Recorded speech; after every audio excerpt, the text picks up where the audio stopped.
Barnes and 15-year NBA vet J.J. Redick, who's in New York. So, Matt, let's start with you. If you were on the Nets, would you want Kyrie as your teammate right now?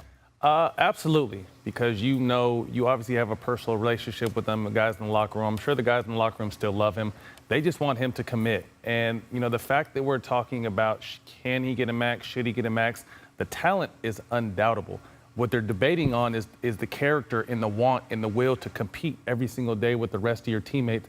And like Sean Mark said, someone who's going to put the team above themselves. And Kyrie, it's no secret. Although we respect the vaccination decision, because that's an individual decision for everyone.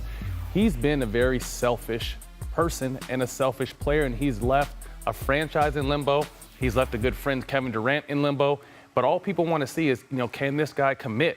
So if he plays out this final year in the contract and shows, plays 60 to 70 games, 72 games, next season, there's no doubt he's going to get a max contract. People just want to know, can we rely on you when we need you?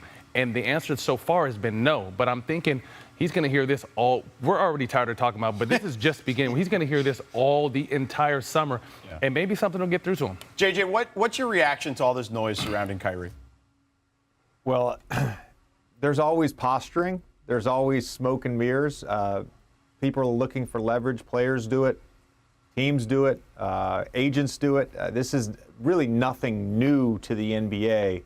I do think the idea that if Kyrie were to walk and Kevin Durant was to request a trade, that would be an absolute disaster for the Brooklyn Nets. And if you look at the history of them when they moved from New Jersey, the trade to the Celtics where they gave up draft picks to get Paul Pierce and Kevin Garnett and Jason Terry, that didn't work out. Then there was a few years where they weren't very good. They were rebuilding. They brought in Sean Marks and Kenny Atkinson. They built this culture.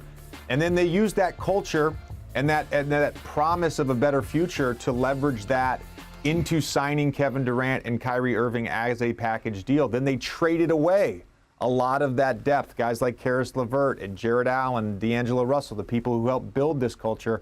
And now 3 years in, without a conference finals appearance, without an NBA finals appearance, you're essentially starting over. And look, if Kevin Durant asked for a trade, sure, you'd get back a package and some draft picks and all that.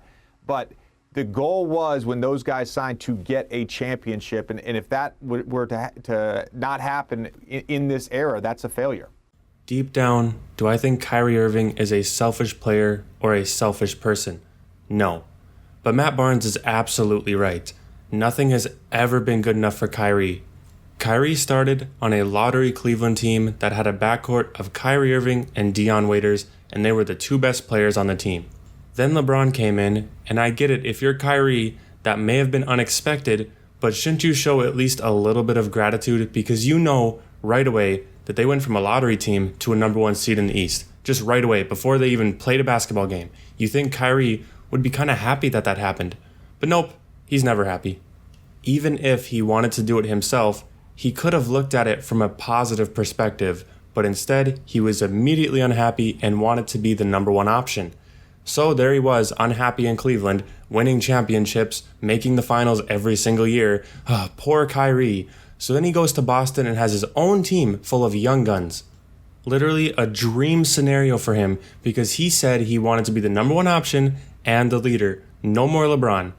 But as it turns out, Kyrie's leadership style is dribble, dribble, dribble, crossover, jump shot. And that's not very good when you have a team of young players. Now I get it. I'm not trying to just hate on him, okay? But he didn't do anything to actually lead. He didn't even try. How did he expect to be a leader when he ignored his teammates in Cleveland for months on end whenever he didn't get what he wanted? He's a child himself in that scenario, and he wants to lead young guys. That's just not how it's going to work.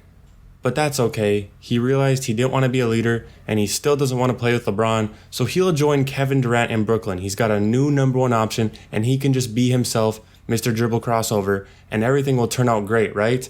Well, actually, he won't even get on the court because he'll find any reason not to play basketball and then wonder why every season ends up as a total failure.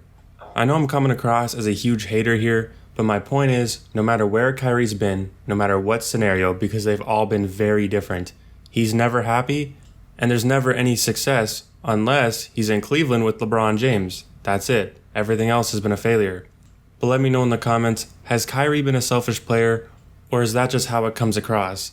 And leave a like if you enjoyed this video, and subscribe for more NBA content just like this, and I will see you in the next upload.